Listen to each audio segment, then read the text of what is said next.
Saturday, February the 7th, 2009. Temperatures have been soaring above 40 degrees for days.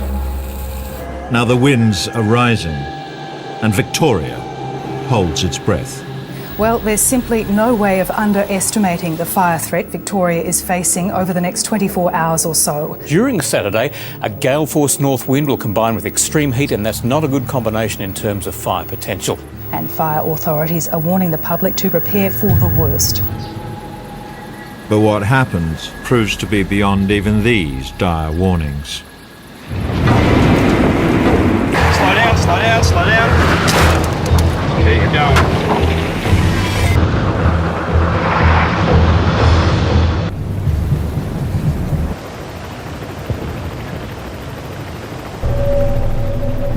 By early evening, 90 fires are raging right across the state. Another major blaze will soon start at Beechworth. Towns have already been obliterated. At least 50 lives already lost. But everything is about to get worse. Much worse.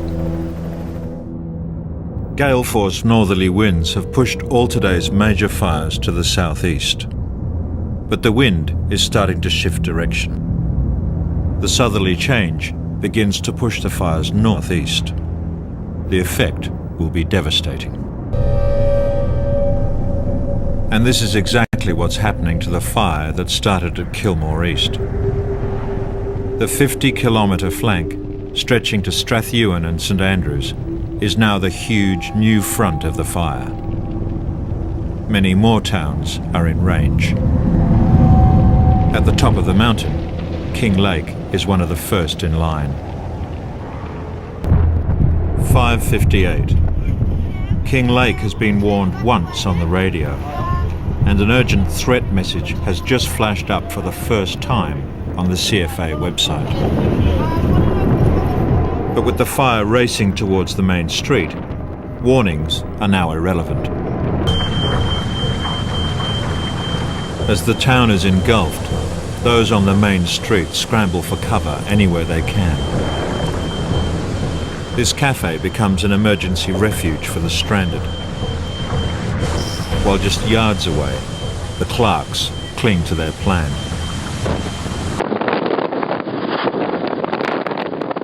The wind change has hit Gippsland in the southeast. The fire that started at lunchtime in Churchill is now being pushed in a completely new direction.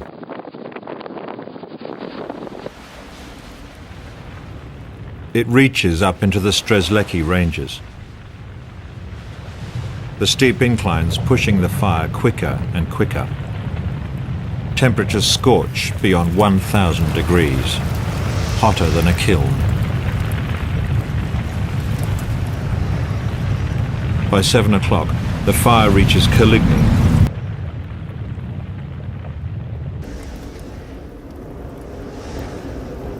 Seven o'clock in Strathewen. It's more than 3 hours since the cluster bomb of fires enveloped the town. The infernos burn so ferociously, it's only now that CFA crews can force their way in.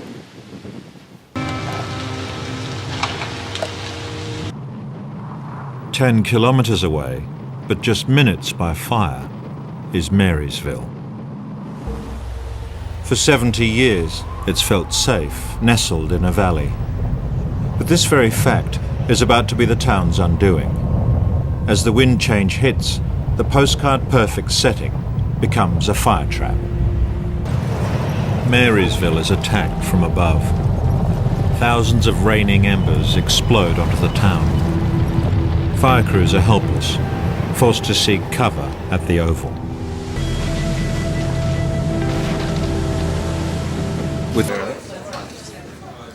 Patients are slowly trickling into hospitals.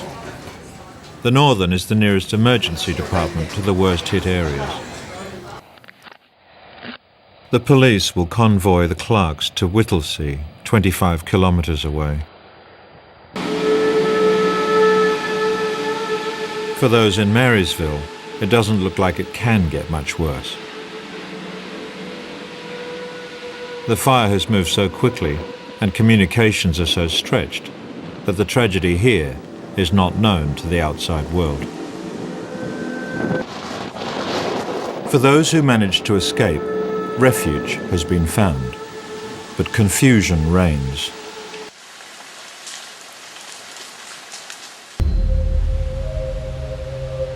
One of the most popular tourist towns in Victoria is all but razed to the ground.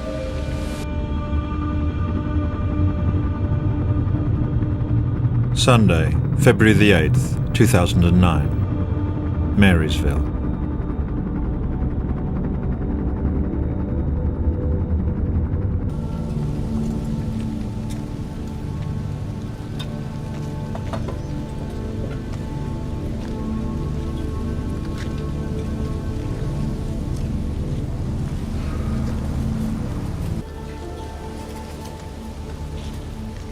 Every member of the Marysville CFA crew lost their home. Their captain lost much more.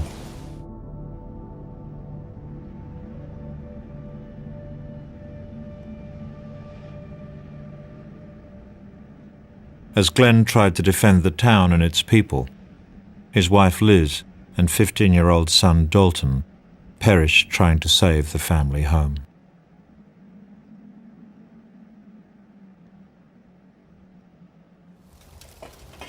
"34 lost their lives in Marysville. No town in Victoria would see so much death on the nation's darkest day." The devastating scene is repeated across fire-ravaged Victoria. More than 7,000 left homeless.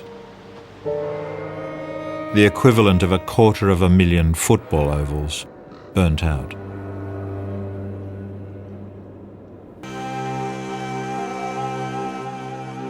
But there is new life amongst the ruins.